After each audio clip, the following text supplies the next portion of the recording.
Hi, everybody. Welcome to the second episode of Copilot Chats. We got a new mic, so let me know if I sound any better. Let me grab our Copilot to say hello to Frankie P.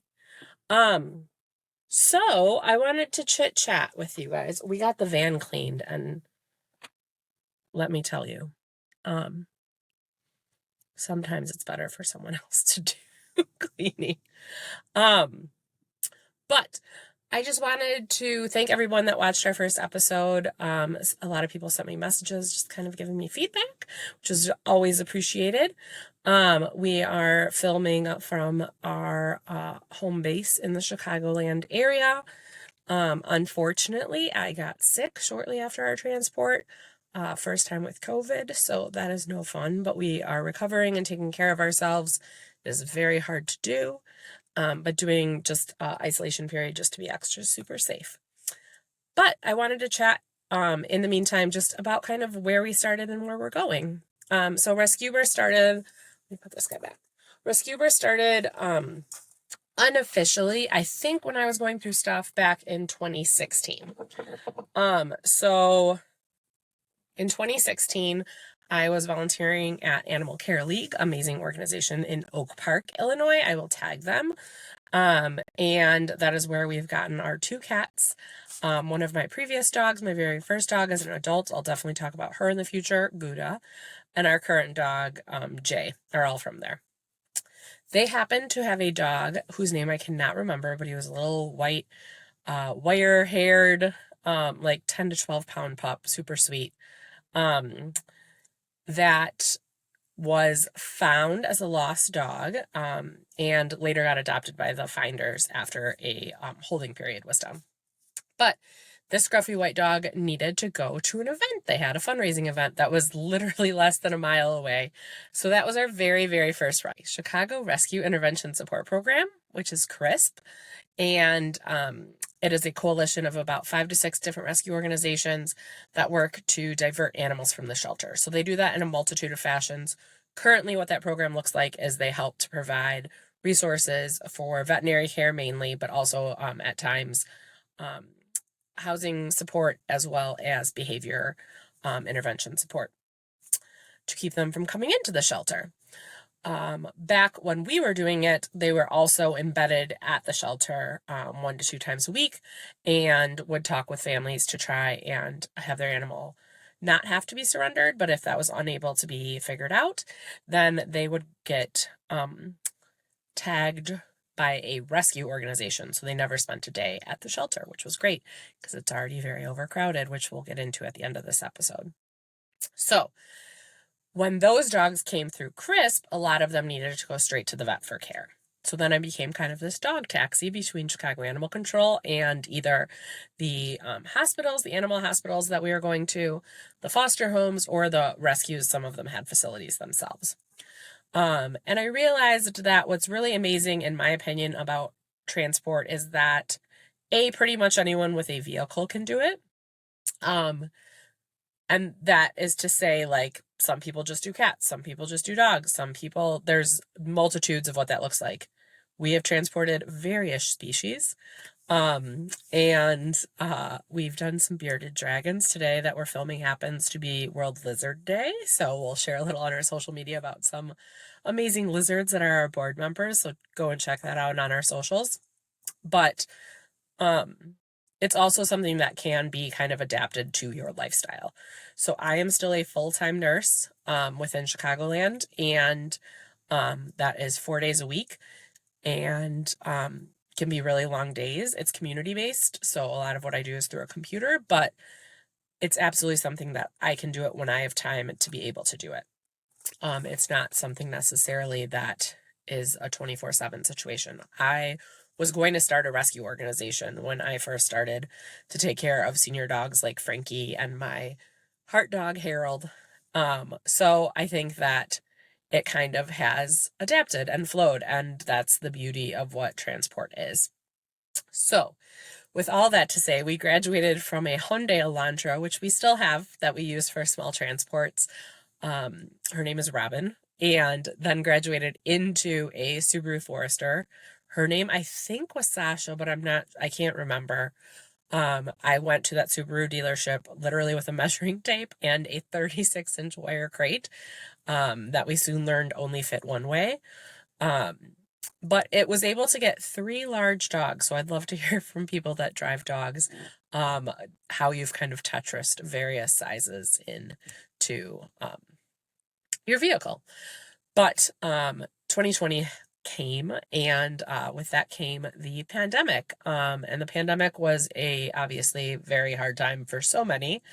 But one of the populations it was not as hard a time for was pets. Everyone wanted to foster and adopt, and I don't want to go through that time again, but to see the beauty of community and everyone coming out and shelters being empty or near empty was just something I don't think any of us believed would ever happen. And for various reasons that, again, I do not wish that to happen again, was able to happen. So we realized that we were literally making multiple trips to Chicago Animal Control. Things were not fitting in our Subaru Forester. So we graduated to Frank the van, who you see here. Our original plan was to fundraise ahead to cover the entire vehicle. That did not happen. We still have about $11,000 worth to pay off, or left to pay off, that we're going to try really hard to get done in the next year to year and a half, so we can go on to our next goal, which I'll talk about in a future episode for animals. But this trusty guy has done, let's put it this way, bought him at 28,000 miles, and he is at 190,000 miles from 2020 to current 2024. So pretty baller. He has been amazing. A large shout out to Randy at Alpamani Ford, who has kept Frank, our van, very, very healthy, and hopefully will continue to do so for years to come. But we have been able to so graciously, with our van, with our coordinator, with our volunteer drivers, we've driven, I think it's close to 8,000 animals since our inception. Our official birthday, because we got like our nonprofit 501c3 is November 18th, I believe, of 2019. So that's our kind of official birthday. I realized me just doing pet sitting money for gas was not sufficient. So we did our 501c3, which we're really grateful for. What else? So that's kind of where we've been and where we're going. Lesson of the van that I learned very early on is the fan system that I was planning to use, which runs on solar power. Not sufficient to keep Chicago summers, Louisiana summers, and all of that, the van cool enough. So we did have to put in a $7,000 HVAC. That wasn't expected. Is now paid off. We learned our lesson. If I am to buy another van, we're going to be doing it passenger style, so that it already has a kind of HVAC system or AC system already going through the back. So if anyone's looking for a transport vehicle, I highly recommend you look into what that looks like in the back, especially for those in warmer climates. The other thing that I kind of just wanted to get into is this kind of sense of kill and no kill, since a few people have asked me when I've transported. So to kind of put it briefly, the no kill movement was started, and quite honestly, I cannot remember exactly through who. So I'll look it up and educate myself a little bit more about that. But the moral of it was to try and keep as many animals alive as possible in a shelter facility, and that kind of goal line was set at 90%. So 90% of the animals that came into a shelter then left alive. They give that kind of 10% bubble because in shelters there's obviously unexpected situations such as medical issues, such as behavioral issues, all of that. So when you hear just the term no kill, regardless of an organization, that is that 90% mark.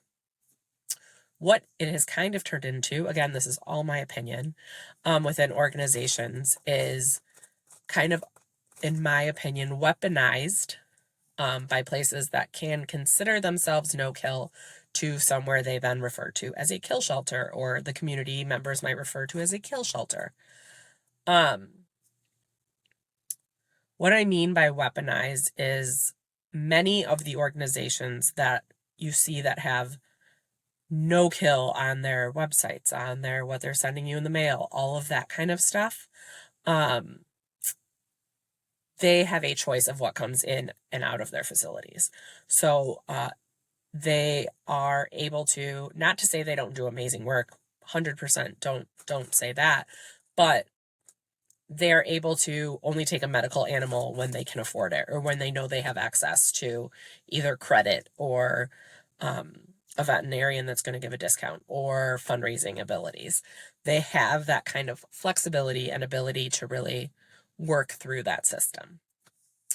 Whereas a lot of organizations that are then referred to by the community or by these other organizations as kill shelters are at the mercy of their funding source.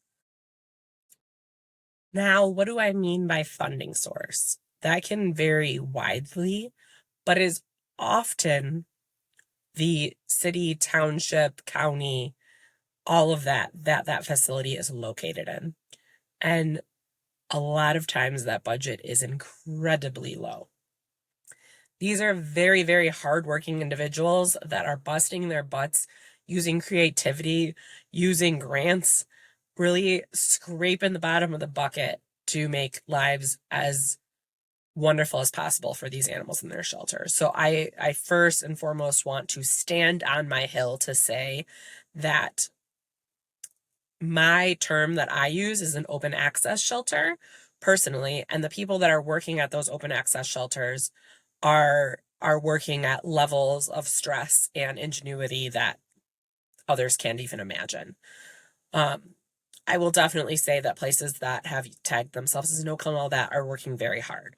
Are there open access shelters that have reached no kill status? Absolutely. And they've worked really hard to be there. I just don't have as much experience in them than using that as taglines in their advertising, fundraising, etc. So I just want to throw that out there to say that like I have had people that have approached me and been like, oh, I don't want to adopt from a kill shelter. And we've really had a conversation. I think that it's an education thing. It is not something that I understood before I started within rescue 10 years ago, so not that long ago. And just kind of wanted to throw out what I've learned in my short decade of experience within these organizations. So I'd love to hear kind of your guys' thoughts on any of what I've talked about, our history, lessons that I've learned, anything like that. I wanted to throw out there that Pinky is still available for adoption. We are highlighting her until she gets adopted. I'm also going to find a cat that is still available for adoption that we transported and has been around for a while. So stay tuned next week or in a couple weeks for me to share a kitty friend. But I wanted to wish a happy Lizard Day to you all. This is being filmed a little bit earlier in the week. And we have some amazing upcoming holidays happening with dogs and black cats and all of that as well. So we will celebrate those in upcoming episodes. Thanks so much for joining. We hope you learned something. Would love to hear feedback. Would love to hear what you want future episodes to be. I've started kind of a list. I definitely want to talk about hospice fostering. Definitely want to talk about supplies and stuff that really helps us on the road. What it is to be a volunteer, what it is to just in general foster. I want to hear what you guys want to hear. So thank you so much for your time. I hope everyone has a great weekend since we're releasing this on Friday, and we will talk to you guys again soon. Thanks for being along for the ride.